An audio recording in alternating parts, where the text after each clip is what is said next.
నమస్తే sir. Actually ఈ class నాకు మా చెల్లి చెప్పింది సార్ ఇది. 1 మంత్ ముందు చెప్పింది. ఇలా అర్జున్ సార్ క్లాస్ నడుస్తుంది. మా చెల్లి ఆల్రెడీ 2016, 17లో జాయిన్ అయింది సార్ మీ క్లాసు. అవును. అయితే అప్పుడు ఫస్ట్ 1 వీక్‌లోనే ఒకసారి చెప్పింది నాకు ఇలాగా నేను ఆసనం వేస్తుంటే అలా ఉండిపోయానని. నాకు ఇలాగా భగవంతుడు లేదా గురువుగారు నాకు ఇమాజినేషన్‌లోకొచ్చి కళ్ళంట నీళ్ళొచ్చినియి అని అవి చెప్పిందనమాట. చెప్తే అలా ఎలా అవుతది? అందరికి అలా అవ్వదు కదా!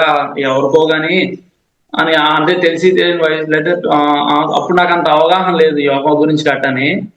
అని చెప్పినప్పుడు నేను అనుకున్నా ఏంటి ఇలా అయిందని సరే ఇంక దాని గురించి అంత పట్టించుకోలేదు. లాస్ట్ 2 మంత్స్ బ్యాక్ నాకు కొద్దిగా కొలెస్ట్రాల్ ఎక్కువ ఉందని కళ్ళు తిరుగుతున్నాయని హాస్పిటల్‌కెళ్తే బీపీ ఉందని అన్నారు లైట్‌గా. ఈ కొలెస్ట్రాల్ టాబ్లెట్స్ కూడా ఇచ్చారన్నమాట.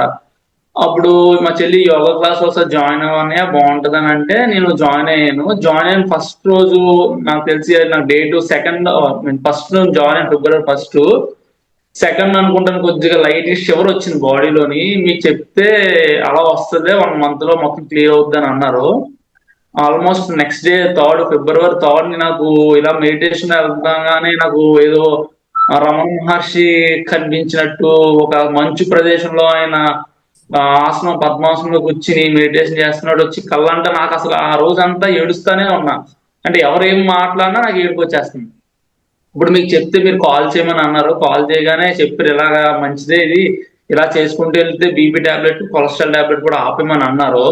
నేను ఆపేసాను. ఆపేసిన తర్వాత ఒక 4 డేస్ తర్వాత చెక్ చేస్తే 120/80 ఉంది. ఇప్పుడు కూడా ఇంక టాబ్లెట్ వాడట్లేదు. మీరన్నట్టే ఇంక అలా మెడిటేషన్ చేసుకుంటూ చెక్ చేసుకుంటున్నాను.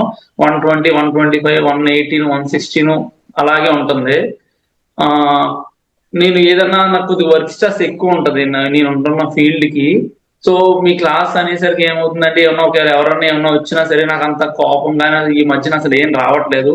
అంతా కూడా పీస్‌ఫుల్ గానే క్లాస్ ఎళ్తుంది.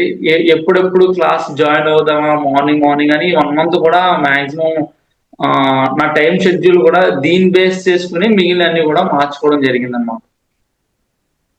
సో, ఈ క్లాస్ మాక్సిమం ఇలా ఉంటే ఇంకా కంటిన్యూ చేద్దాం అన్న టైప్‌లో అంటే ఏదైనా ఒక క్లాస్ ఎప్పుడైపోద్దా అనే ఫీలింగే ఉంటది గానీ, మీ క్లాస్ అనేసరికి 6-7 చాలా ఎప్పుడే అయిపోయిందేంటి ఇంకా ఉంటే బాగుండన్న ఫీల్ మాత్రం కంపల్సరీ అందరికి వస్తుందనే అనుకుంటున్నాను.